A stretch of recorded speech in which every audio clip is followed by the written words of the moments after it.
বড় দেশলাই সুন্দর হয়েছে এতে। Hello everyone, good morning and welcome back to my channel. আশা করি সবাই ভালো আছেন এবং সুস্থ আছেন। তো আজকে সকাল সকাল চলে যাচ্ছি ছেলে স্কুলে। আজকে অন্যান্য দিনের মতো স্কুল নয়, আজকে হচ্ছে গার্জেন মিটিং আছে, তো সেই কারণে আমি যাচ্ছি, সুমন যেতে পারবে না, সেটা আমি আগের ব্লগেই বললাম। চলুন সঙ্গে থাকবেন, আশা করি ব্লগটা আমাদের খুব ভালো লাগবে। আর আমার ছেলে তো আমার বাহন, আমার বাহন যাচ্ছে সঙ্গে করে, কারণ আমি যেখানেই যাই আমার সঙ্গে আমার ছেলে থাকবেই। এটা বেশিরভাগ মায়ের ক্ষেত্রেই হয়ে থাকে এখন, তো সেটা নতুন কিছু নয়। চলুন যাওয়া যাক। অনেক বাচ্চাই আসবে, তার বাড়িতেই আছে যারা আপনার একা। বৃষ্টিতে পুরো চারিদিক ভিজে গেছে। কালকে রাত্রে বেশ ভালো বৃষ্টি হয়েছে, একদম ঝমিয়ে। স্কুলে চলে আসি, কত বড় দেশলাই। ছেলে প্যাকেটটা ছিঁড়ে ফেলেছে। দেশলাইগুলো বড় বড় না।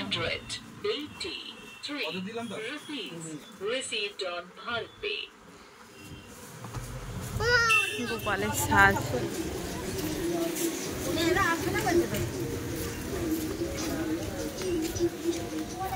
হয়ে গেল। মিটিং, গার্জেন মিটিং হয়ে গেল।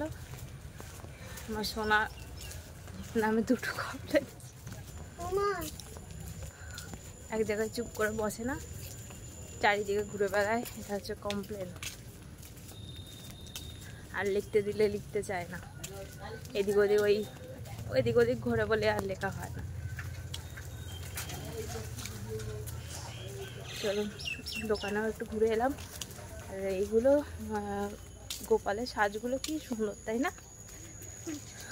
সোমবার জন্মাষ্টমী, সোমবার ছুটি আমার ছেলে। দেখা যাক ফাইনাল এক্সামে কী করে না করে, শেখাটাই হচ্ছে বড় কথা। চলুন বাড়ি। যে রান্নাবান্না চাপিয়ে দিয়েছি, আজকে সকাল থেকে মাথাটা ধরে আছে, যেহেতু বেরিয়েছিলাম না বাইরে, ওই জন্য আমি সকালে এখন আর যাই না, সুমন যায়। সুমন দিয়ে আসে সকালের দিকে, জবে থেকে একটু শরীরটা খারাপ, সেই কারণে এখন আজকে মাথাটা ধরে গেছে।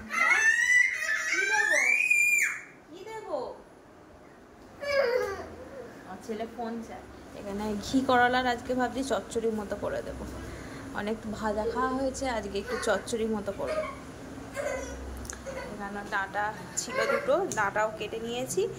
আর যেরকম উচ্ছে চচ্চড়ি ওরকমভাবে বানাবো, একটু বেগুন দিয়েছি, একটু কুমড়ো দিয়েছি, দিয়ে চচ্চড়ির মতো বানাবো। এখানে ভাতও বসিয়ে দিয়েছি, পেঁপে ভাতে দিয়ে দিয়েছি।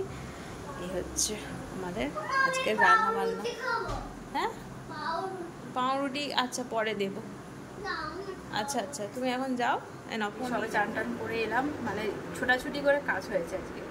ছোটাছুটি করে কাজ টাজ করে একদম চান টান করে এসে মা বানাচ্ছে পিঠে, তালের পিঠে। আর কালকে আসবে আমার দিদিরা, কালকে খুব মজা হবে। তো অনেক দিন পর আমাদের বাড়িতে কেউ আসছে, প্রচণ্ড মজা লাগছে। সঙ্গে থাকবেন কালকে। চলো, এই যে আমার গরু চশমা কিনেছে, এটা কলকাতা থেকে কিনছে, কলকাতায় গেছিল তখন। কি বন্ধুরা, এই দেখুন ওর হচ্ছে এই চশমা, ঘড়ি, আর ওখানে টুপি, অনেক কিছু আছে। আপনাদের যেটা যার দরকার পড়বে আপনি ওর থেকে নিয়ে নেবেন। হ্যাঁ, এক্ষুনি ভাত খাওয়াতে হবে, শুধু সিটিটা বেরিয়ে গেলে তখন ভাত খাওয়াবো। ঘড়ির কাটা হচ্ছে প্রায় 1:45 ঘরে।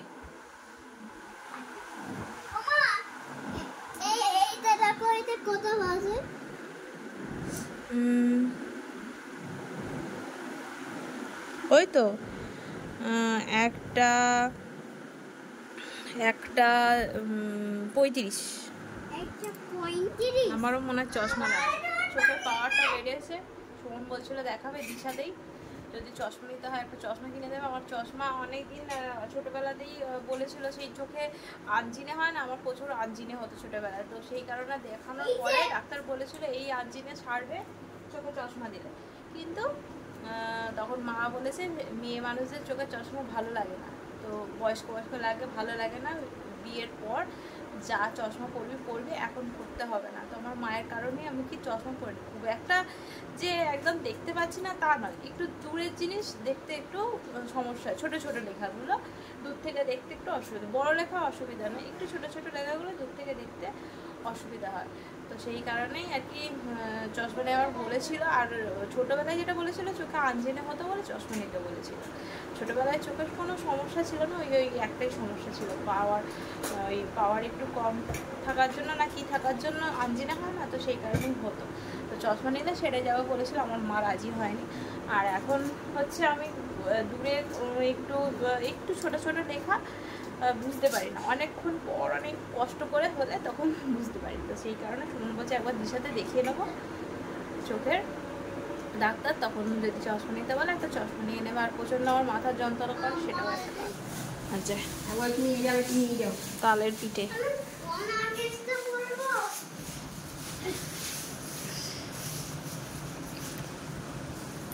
কথা দানা খালি নোংরা করা কটা সেদ্ধ হয়ে গেছে, কালারটা কি সুন্দর হয়েছে, এতে মানে তালটা এত ভালো না, এই জন্য বলতে টুকটুক করছে। বন্ধুরা এখন ঘড়ির কাটা হচ্ছে 8:30 ঘরে। তো আমি এখন বসেছি সবজি কাটতে, এতক্ষণ ধরে ছেলেকে পড়াচ্ছিলাম, তারপর সুমন ছিল, সুমনের সঙ্গে গল্প করছিলাম। তারপর আমি সন্ধ্যেবেলা চাটা করেছি, রুটি করেছি, আমি ব্লগ করতে ভুলে গেছি, মাথা থেকে চলেই গেছে যে আমি ব্লগ বানাচ্ছিলাম। যাই হোক, আমি এখন সবজি কাটতে বসেছি। কালকে যেহেতু দিদিরা আসবে, তো আজকে একটু সবজি পাতিগুলো কেটে রাখলাম, আর কালকে ঝটফট করে রান্নাটা বসিয়ে দিতে পারবো। আর রান্না হয়ে গেলে না আপনার টাইম কাটানো যায় বাড়ির লোক। তো ওরা এত দূর থেকে আসবে, তো এসে যদি আমি রান্নাঘরেই রান্না করতে সময় কাটিয়ে দিই তো ওদের ভালো লাগবে না, ওরা সেই হাঁ করে বসে থাকবে। তো চাচ্ছে বরং আমি রান্না কমপ্লিট করে রেখে দেবো, ওরা যখন আসবে ওদের সঙ্গে গল্প গুজবও করবো, আর যখন খাবার সময় হবে তখন সব গরম পাতি করে নিয়ে আর কি খেতে দেবো। তো সেই কারণে সকালবেলা উঠে রান্না বসিয়ে দেব। তো সেই কারণে আর কি সবজিপাতি কেটে রাখছি। এমনিতেও অন্যান্য দিন কেটে রাখি ছুটির বারগুলো বা যেদিন সময় হয় আর কি, সব দিন তো সময় হয়ে ওঠে না, তো যেদিন সময় হয় অবশ্যই আমি সবজি কেটে রেখে দিই। আর যেদিন সময় হয় না পরের দিন সকালে আর কি কাটি। তো আজকে অবশ্যই কেটে রেখে দেবো, কারণ কালকে আমার অনেকগুলো রান্না আছে, রান্না বান্না আছে, আমিষ নিরামিষ সব মিলিয়ে মিশিয়ে, আর ওদেরও অ্যাটেন্ড করতে হবে। তো সব কিছু দেখতে গেলে আগের থেকে কাজ গুছিয়ে রাখাটাই ভালো। চলুন সবজিপাতিগুলো কেটে নিই। এই যে আমাদের ডিনার স্টু, এখানে ছেলেও খাচ্ছে, এখানে মাও খাচ্ছে। এখানে কর্তা মশাইয়ের দোকান থেকে চলে এসেছে, কালকে দিদিরা আসবে জন্য মিষ্টিপত্র আনা হয়ে গেল। চলো ডিনার করে। বন্ধুরা আমাদের খাওয়া দাওয়া হয়ে গেছে, এখন ঘড়ির কাটা হচ্ছে 11:16 ঘরে। তো আজকে একটু দেরি হয়ে গেছে, কারণ কালকে হচ্ছে ছুটির দিন, তো সেই কারণে ছুটির দিন একটু শুতে দেরি হয়ে যায়। ওই হচ্ছে হবে অন্য দিন তাড়া থাকে, সকাল সকাল উঠতে হবে।